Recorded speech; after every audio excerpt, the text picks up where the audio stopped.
I want to pivot quickly to my Newsphere interview this week because some alarming new facts that I had not seen anywhere else from Mark Warner. He's the vice chair of the Senate Intel Committee.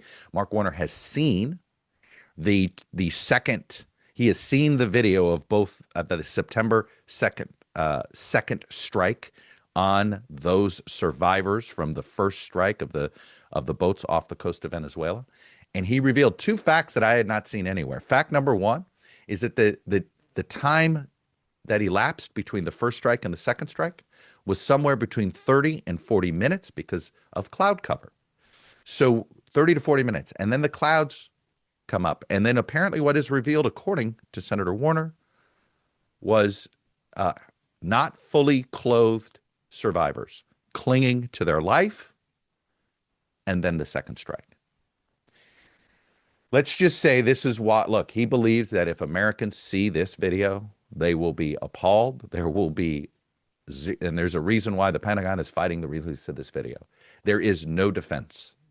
There apparently is going to be no defense of what this video looks like. This is appalling, and there are probably going to be concerns that there are people that might have legal jeopardy here. But realistically, I don't know where you get the legal jeopardy when the president will likely just pardon anybody that is investigated. But there's a reason people are fighting very hard not to release this second video, because if what Warner described to me, a delayed 30 to 40 minutes, and they were not fully clothed, essentially, just put yourself in the situation. Your boat explodes. You're alive. You're swimming. You're clinging to the remnants of a boat in order to stay afloat, not drown. Half your clothes are gone, been blown off. Maybe you're just sort of trying to use, and we decide to use the second shot. No wonder there are questions why the phrase war crime is being tossed around, although we're not at war. Because, as many a person has pointed out, the question is whether this second strike was legal, but we still have real doubts about whether the first strike is legal. And it is worth noting that earlier last week, Trump offered a veiled threat at Colombia, because the president of Colombia has been critical of this, saying that he might not be out of the crosshairs. And then the president has said that they might target some of these folks on land. Whose land? Is it Venezuela? Is it Colombia? Where's this headed? And again, Senator Warner could not give me the authority that he could not explain very well the authority that the White House was using, that they claim these strikes were legal. I mean, they've cited an authority. It's not if you're wondering what Senator Warner said, it is not the AUMF that was passed by Congress that allowed for the invasion of Iraq, which was used by Obama as justification for strikes in, I believe, Yemen and some other places. So that is not there. So we still don't have a clear picture of the legal authority the White House is claiming to go after these folks. But he has threatened land strikes without asking for any authority from Congress and additional authority from Congress, nor has he made his case to the American public. And by the way, the decision to essentially commandeer an oil tanker rather than just blow it up, although blowing up an oil tanker would have been catastrophic, essentially starting a fire on the Pacific Ocean potentially, or the Caribbean Sea, depending on where they were hitting this tanker. But if we can board a tanker, we could have boarded these boats. And I think the decision not to attack that tanker and simply to just commandeer it totally undermines the rationale and justification of the strikes themselves. Why? There is no good explanation for why we're not just essentially stopping these boats, grabbing these people, and getting some intelligence so that we can actually learn something.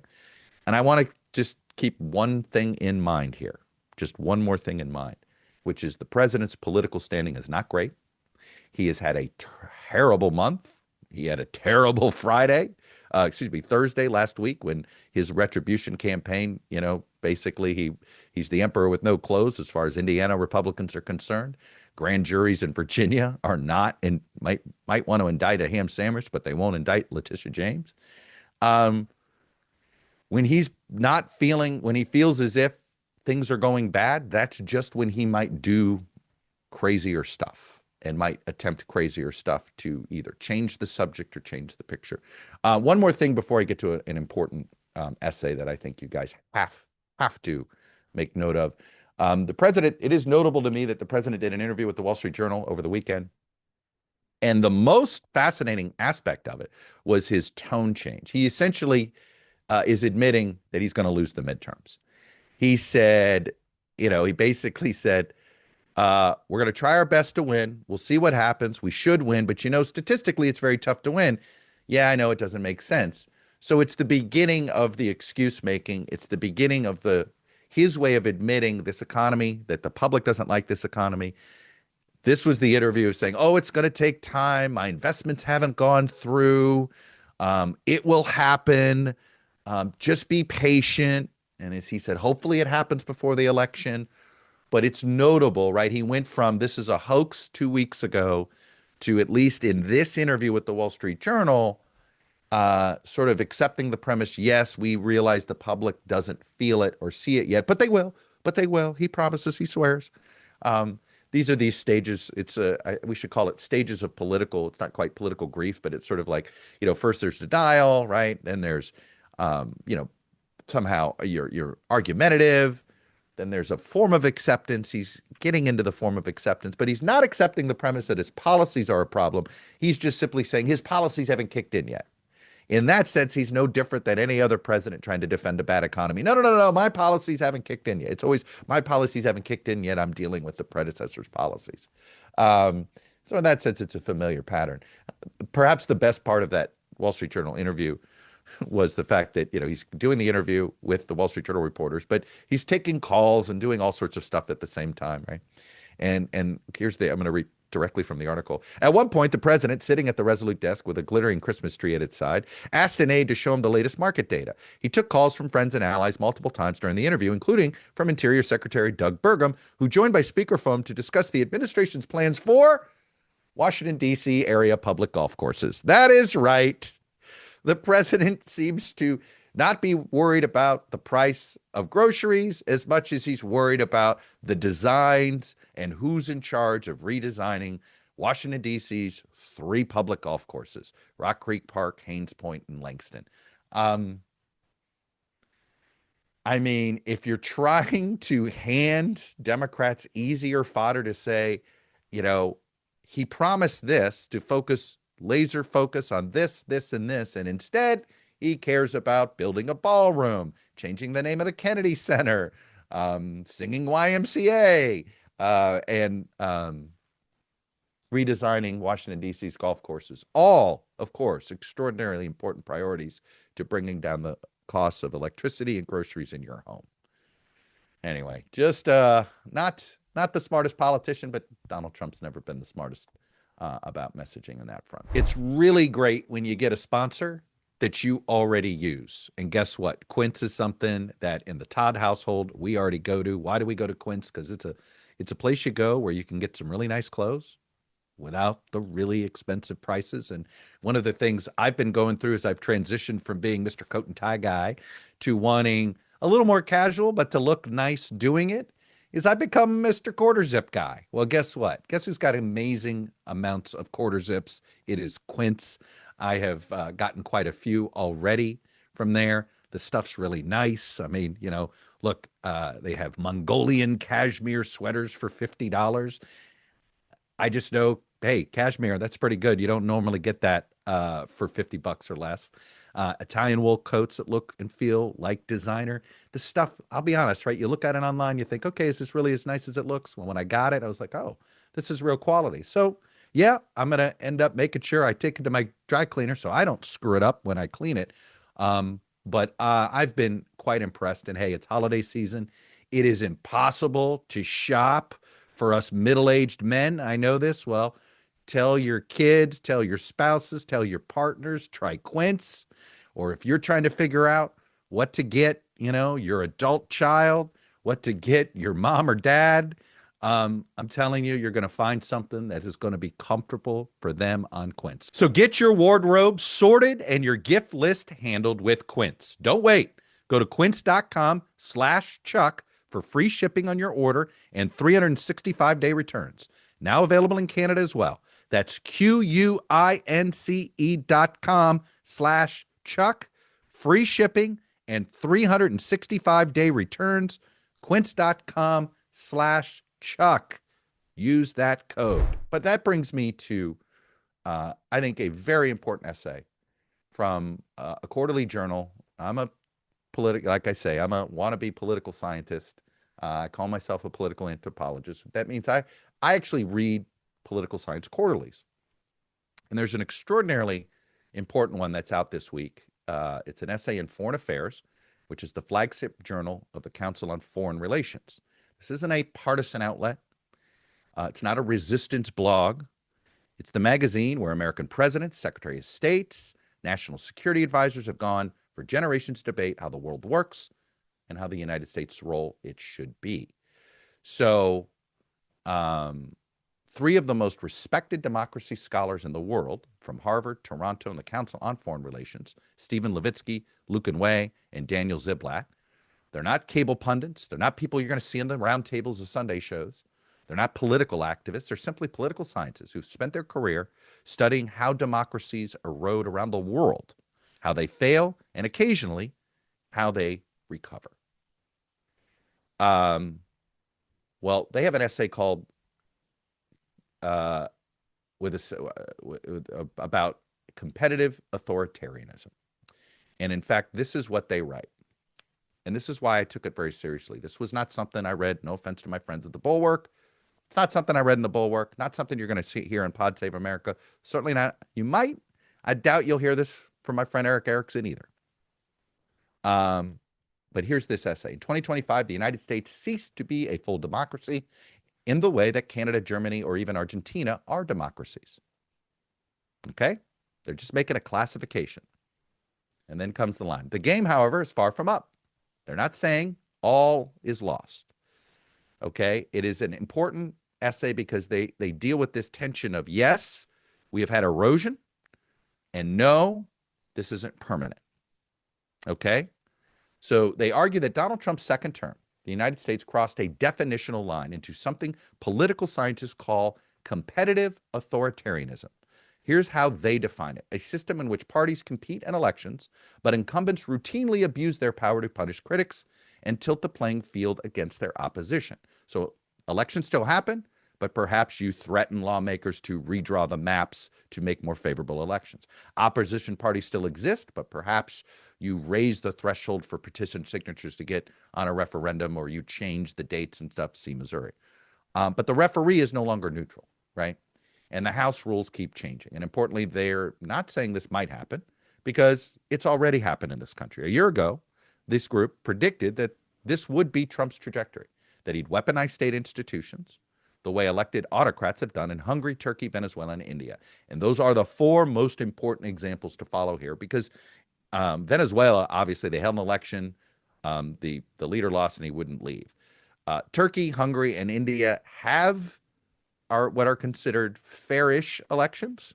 But we'll find out when the ruling party loses one day just how fair they are. But they write this: indeed, the Trump administration has done exactly that.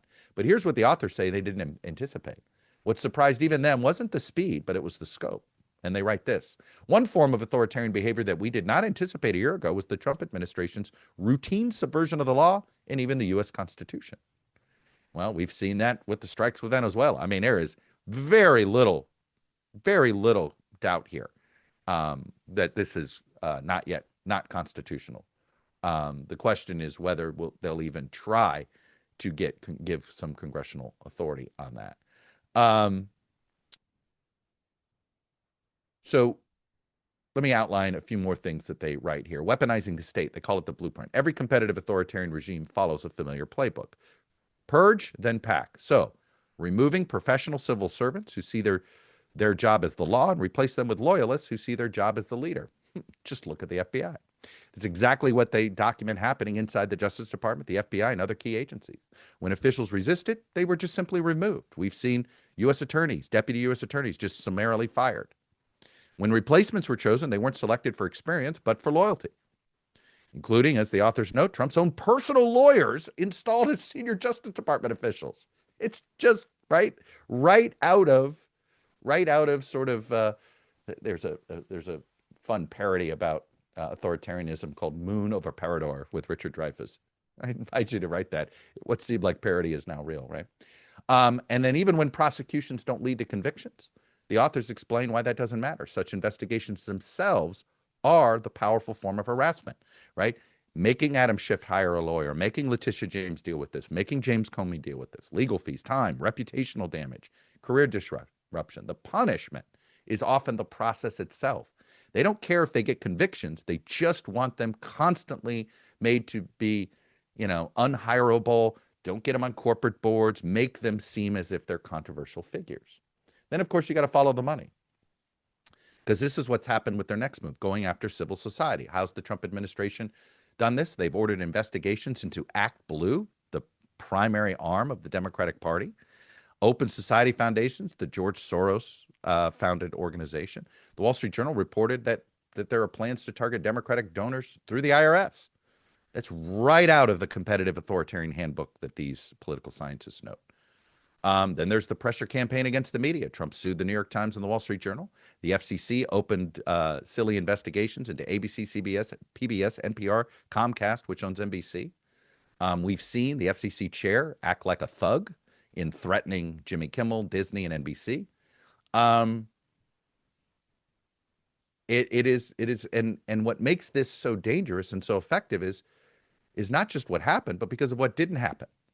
In fact, the authors are arguing that the most insidious change isn't the repression, it's been the self-censorship.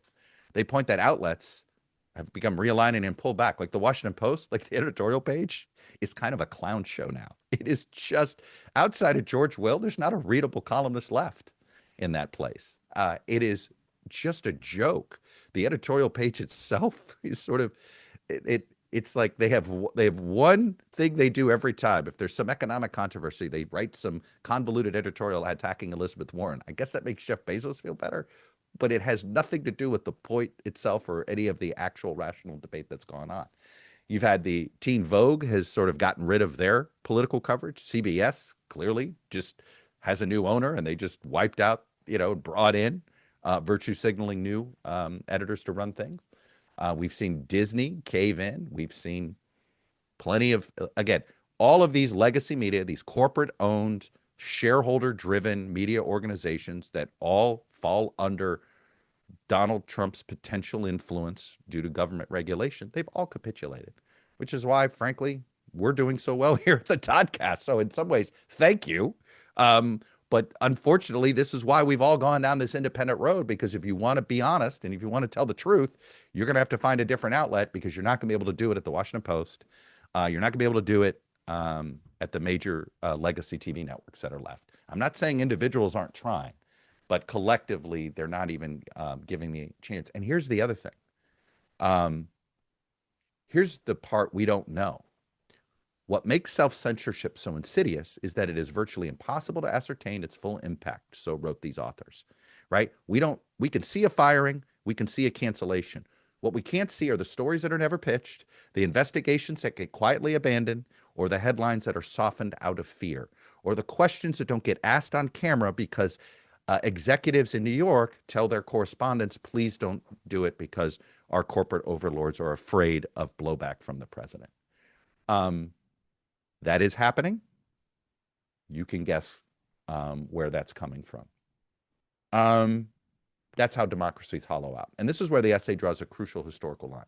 America has had its dark chapters: Jim Crow, Red Scare, Japanese internment, McCarthyism, Nixon. But the authors also argue that after Watergate, the overt authoritarian abuse largely disappeared. Since 1974, no Democratic or Republican administration had systematically politicized law enforcement or targeted political rivals the way Donald Trump is doing. George W. Bush, his Justice Department investigated Republicans and Democrats.